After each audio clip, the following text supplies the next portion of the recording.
What is up, ladies and gentlemen? My name is Jhon and you're watching the Student Nurse channel. Now, first things first, I want to apologize for such a long hiatus. Just the ICU placement and Christmas and New Year just came about and I just completely forgot or just got too lazy, to be honest with you, and I do apologize for that. But yeah, so Happy New Year everyone. Hope everyone had a wonderful New Year's Day or New Year's Eve. And I'm back. So for today I want to talk about placement, or how my placement was in the ICU and how it turned out and how well it did and what I've learned. Now for this, it's just I'm going to tell you guys my experience. I'm going to try and do some more videos, hopefully within a week or so, on my experiences and what I've learned from it. So for example, doing an A2E assessment, doing an ICU style handover. But yeah, so let's get straight to it. Anyway, so first week of my ICU rotation, I was straight up just scared. I had no idea what I was doing. I didn't know any of the machines that they had no idea what I was looking at on a ABG chart or an ABG sheet. I just didn't know anything regarding critical care. So that was my first experience, of course. And I was just scared every time I approached a patient. And I spoke to a handful of the nurses and they said, I mean, that's how everyone's gonna feel like. I mean, going into an ICU, a lot of the nurses takes about 6 to 7 months, if not more, to actually get familiarized with what they're doing, what type of equipment they're using, what type of with the the ventilator machines, what type of settings there are. Normally there's a 6 months readjustment slash learning phase.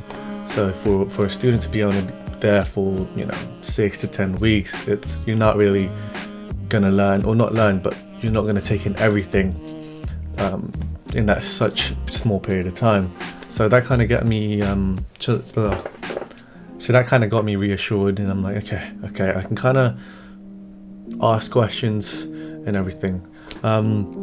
Week 2, week 3, and week 4, I was just kind of very focused on trying to learn everything I can, and more specifically I was trying to learn what type of ventilations there are. So there's obviously non-invasive and invasive. I was trying to find out what type of masks there are, what type of settings there is on a vent machine, and it's just anything that you can do. What are the numbers that's on a vent machine screen, such as a PEEP, high flow, or high PEEP and low PEEP, and yeah, there's just so much you do need to look into it, either before going to an ICU or after, and then you'd wish to come back. It's just so much to learn. But again, no one expects you to know everything going in. Also just identifying what's the difference between a level 0, level 1, level 2, level 3 patients,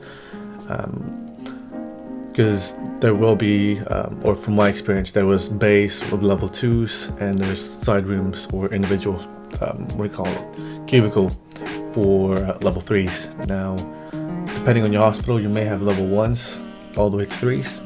Where I was, it was level 2 and 3s only. We tend to get everyone back to the ward if they're not level 2. So during that time at the ICU, I was given a chance to go out to see the other departments at the hospital. So I went ahead and got into cath lab, and that was one heck of an experience. It allowed me to kind of broaden a bit of my cardiac knowledge. So there we kind of did a lot of angio.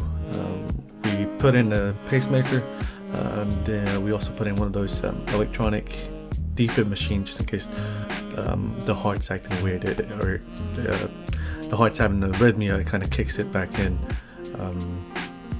It has kind of like an algorithm within the machine itself, seeing whether it's irregular, high or low on the beats, and it does it automatically, which is amazing nowadays with technology.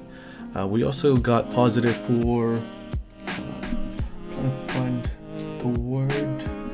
That's it. We also got a positive for a Brugada syndrome for the first time at the hospital, and that was quite a big thing, to be honest with you. So if you don't know what Brugada is, just go ahead and look at it. I'll give you, it's pretty much a sudden arrhythmic death syndrome, which is quite more prominent in men, young aged men, more specifically to eastern or southeastern males than it is to Western males. So have a look into that if you are into kind of like cardiac. So I didn't know that. But yeah, so I learned a lot while being there. I also had time to go to CPOD, which is pretty much an emergency operating room. Was able to see one which was part of an ICU surgery. So we had an individual in the ICU who had to be placed in CPOD to perform. I completely forgot what it was, such a long time ago. And I still don't know what CPOD really stands for. No one does. I've been asking. And I've searched online. It's talking about some... Yeah, I don't know whether that is the thing. But yeah, so I managed to experience those, which was wonderful. I made the opportunity to go and see if I can go tag along with the critical care specialist nurses, which is all known as the outreach nurses. Now normally at my hospital they only let third years, and I think, to be fair with you, with a lot of hospitals, a lot of universities only let third years, but I somehow managed to get some time with them. So I spent pretty much the entire day with them, which is amazing. We attended to a lot of crash course in A&E, a lot in other wards. I had to transfer patients from the ward to the ICU, but I just learned a lot from them as well, and I do wish that I get to spend some more time with them in the future once I'm a third year. I mean, I know I'm not going to in-depth this, and I do apologize, but I kind of just want to do a quick rundown summary on how my ICU placement was. But I can assure you it's been educational, it was fun, and I've learnt so much. And to be fair with you, my mindset coming to the ICU, I was like, I might not like it, I'd rather have an A&E ER styled placement. But then I spent a good amount of time in the ICU, and I really want to come back. Also but yeah, so I do apologize for such a long hiatus. Like I said in the intro, I'm going to try doing some more videos on what I learned during my time in the ICU. So I'll try and do an A to E assessment, or an ICU style handover. Anyway, hope you guys had a wonderful Christmas. Hope you guys are having a wonderful New Year, and thank you for watching.